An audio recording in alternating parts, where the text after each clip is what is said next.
ఉద్యోగ సంఘాలు, జేఏసీలు ఉద్యమాన్ని నిలిపివేశాయని వస్తున్న వార్తలన్నీ నిజానికి సంపూర్ణ వార్తలు కాదు. అసలు సమస్యను అర్థం చేసుకోకుండా ఇలాంటి వార్తలు వ్యాపిస్తున్నాయని తెలుస్తోంది. 7 ఏళ్లకు పైగా పేరుకుపోయిన ఉద్యోగులు, పెన్షనర్లు, ఆర్టీసీ సిబ్బంది సమస్యలు నిజంగా పరిష్కార దశలోనికి అడుగు పెట్టకుండానే ఉద్యమం ముగింపుకు వచ్చేసిందని చేస్తున్న వార్తల అసలు స్వరూపం ఇక్కడ చూద్దాం. లేదా నిజంగా చర్చల హామీలతో మరోసారి ప్రభుత్వం కాలయాపన చేయడానికి ప్రయత్నిస్తోందా అనేది కూడా ఇక్కడ చూద్దాం. ప్రస్తుతం ఏపీలో ఉద్యోగ సంఘాలు, జేఏసీల వైఖరి, ప్రతిపక్షాల విమర్శలు, ఆర్టీసీ ఉద్యోగుల కార్యాచరణను పరిశీలిస్తే ప్రభుత్వంపై ఒత్తిడి పెరుగుతోందనే విషయం అర్థమవుతోంది. అందుకే ప్రభుత్వం కూడా ముందుకు వచ్చి సంఘాలతో సమావేశాలు మొదలుపెట్టింది. ఈ నెలలో కొద్ది రోజుల క్రితం ఏపీ సీఎం ఆదేశాల మేరకు ఉద్యోగ సంఘాలు, జేఏసీలతో జరిగిన ఒక సమావేశంలో మంత్రులు అనగాని సత్యప్రసాద్, కొలుసు పార్థసారథి చర్చలు జరిపారు. ఉద్యోగ సంఘాలు ఏపీజేఏసీ అమరావతి తరపున బొప్పరాజు వెంకటేశ్వర్లు 23 డిమాండ్లతో ఒక వినతి పత్రాన్ని మంత్రుల బృందానికి అందజేశారు.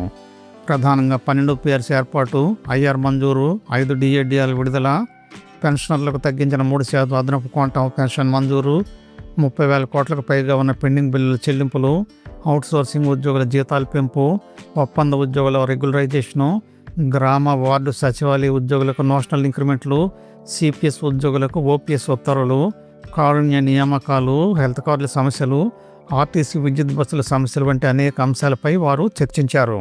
మరోసారి ఈ నెల 21వ తేదీన ఆర్థిక మంత్రి సమక్షంలో జాయింట్ స్టాఫ్ కౌన్సిల్ సమావేశం జరిగే అవకాశం ఉంది కనుక మంత్రుల సూచనల మేరకు ఉద్యోగ సంఘాలు ఈ నెల 15న శ్రీకాకుళంలోనూ, 21వ తేదీన అనంతపురంలోనూ నిర్వహించాల్సిన ఉద్యమ సన్నద్ధత సభలను తాత్కాలికంగా వాయిదా వేసినట్టు జేఏసీ ప్రకటించింది.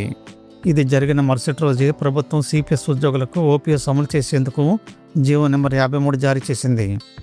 ఏపీజేఏసీ అమరావతి ఉద్యమానికి తాత్కాలిక విరామం ప్రకటించడాన్ని కొందరు తప్పుగా అర్థం చేసుకుంటున్నారని విమర్శలు చేస్తున్నారని, అయితే ఇది ఉద్యమం ముగిసిందనే సంకేతం కాదని, ప్రభుత్వానికి తలవగ్గడం కాదని, డిమాండ్లు నెరవేరకపోతే మళ్లీ పోరుబాట తప్పదని ఏపీజేఏసీ అమరావతి అనంతపురం జిల్లా చైర్మన్ ఆర్ఎన్ దివాకర్ రావు స్పష్టం చేశారు. సోమవారం అనంతపురంలో మీడియాతో మాట్లాడుతూ ప్రభుత్వం 2 ఏళ్లుగా ఉద్యోగుల సమస్యలను పట్టించుకోకపోవడంతోనే ఉద్యమానికి సిద్ధమయ్యామని ఆయన తెలిపారు. డిమాండ్లు సాధించే వరకు ఉద్యమం ఆపేది లేదని, కేవలం ఇది తాత్కాలిక విరామమేనని ఆయన అన్నారు.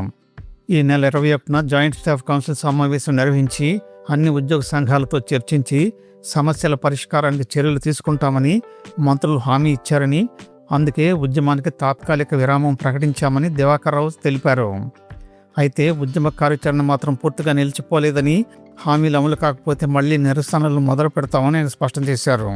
ఈ పరిణామాల నేపథ్యంలో ఏపీజేఏసీ అమరావతి ఎన్టీఆర్ జిల్లా నాయకులు కూడా మన విజయవాడలో సమావేశమై పరిస్థితిని సమీక్షించారు. ఉద్యోగుల సమస్యల పరిష్కారానికి రాష్ట్ర ప్రభుత్వం చొరవ చూపడంపై కమిటీ హర్షం వ్యక్తం చేసింది. అయితే ఉద్యోగ సంఘాల నాయకులతో మరో సమావేశం నిర్వహించిన అనంతరం ఉద్యమ కార్యాచరణపై తుది నిర్ణయం ప్రకటిస్తామని వెల్లడించారు. ఈ సమావేశంలో ఏపీజేఏసీ అమరావతి ఎన్టీఆర్ జిల్లా general secretary Srinivasarao, chairperson Swarajyalakshmi, రాష్ట్ర కోశాధికారి తిమ్మసర్తి నాగేశ్వరరావు, రాష్ట్ర మహిళా విభాగం chairperson Pare Lakshmi, secretary general Ponnuru Vijayalakshmi పాల్గొన్నారు. ఇక వైఎస్ఆర్సీపీ ఎంప్లాయీస్ పెన్షనర్స్ విభాగం రాష్ట్ర అధ్యక్షుడు ఎన్ చంద్రశేఖర్ రెడ్డి శనివారం తాడేపల్లిలోని వైఎస్ఆర్సీపీ కేంద్ర కార్యాలయంలో మీడియాతో మాట్లాడుతూ ప్రభుత్వం ఏర్పడి 25 నెలలు గడిచిన ఎన్నికల మేనిఫెస్టోలో ఉద్యోగులు, పెన్షనర్లు, కాంట్రాక్టు, అవుట్సోర్సింగ్ ఉద్యోగులకు ఇచ్చిన హామీలను అమలు చేయడం లేదని, PRC చైర్మన్ నియామకం, ఐఆర్ ప్రకటన, డిఏలు, పెన్షన్ ప్రయోజనాలు, బకాయిల చెల్లింపులో ప్రభుత్వం విఫలమైందని ఆరోపించారు. ఉద్యోగులు, పెన్షనర్లకు 35,000 నుండి 40,000 కోట్ల వరకు బకాయిలు పెండింగ్లో ఉన్నాయని ఆయన తెలిపారు. మరోవైపు ఆర్టీసీ ప్రైవేటీకరణ సమస్య వల్ల కూడా ఉద్యోగులు ఇబ్బంది పడుతున్నారని ఆయన అన్నారు. ఈలోగా ఏపీఎస్ఆర్టీసీ ఉద్యోగుల సమస్యల పరిష్కారం, ఉద్యోగుల డిమాండ్ల సాధన కోసం ఉద్యమ కార్యాచరణను ఖరారు చేయడానికి మంగళవారం అంటే నిన్న విశాఖలో రాష్ట్ర స్థాయి జేఏసీ సమావేశం నిర్వహించారు. జేఏసీ రాష్ట్ర కన్వీనర్లు వై శ్రీనివాసరావు, పల్లిశెట్టి దామోదరరావు వెల్లడించిన వివరాల ప్రకారం ఈ నెల 14 నుండి ప్రజాప్రతినిధులను కలిసి ఆర్టీసీ ఉద్యోగుల సమస్యలను వివరించే కార్యక్రమాన్ని వారు ప్రారంభిస్తారు. ప్రభుత్వానికి డిమాండ్లను తెలియజేసే తదుపరి చర్యలపై కూడా సమావేశంలో నిర్ణయం తీసుకుంటారు. సమావేశం అనంతరం రాష్ట్ర వ్యాప్తంగా చేపట్టనున్న ఉద్యమ కార్యక్రమాలను ప్రకటించడంతో పాటు ఆర్టీసీ ఉద్యోగులు ఎదుర్కొంటున్న 30 ప్రధాన సమస్యలు, డిమాండ్లతో రూపొందించిన సమగ్ర నివేదికను కూడా ఆవిష్కరిస్తారు. మొత్తం పరిణామాలను చూస్తే ప్రస్తుతం ఏపీలో ఉద్యోగ సంఘాలు జేఏసీలు చేపట్టిన ఉద్యమం ముగిసినట్లుగా భావించేందుకు వీల్లేదు. ఉద్యమం ఒక కీలక మలుపు వద్ద నిలిచి పరిష్కారం కోసం ఎదురు చూస్తున్నట్లుగా కనపడుతోంది.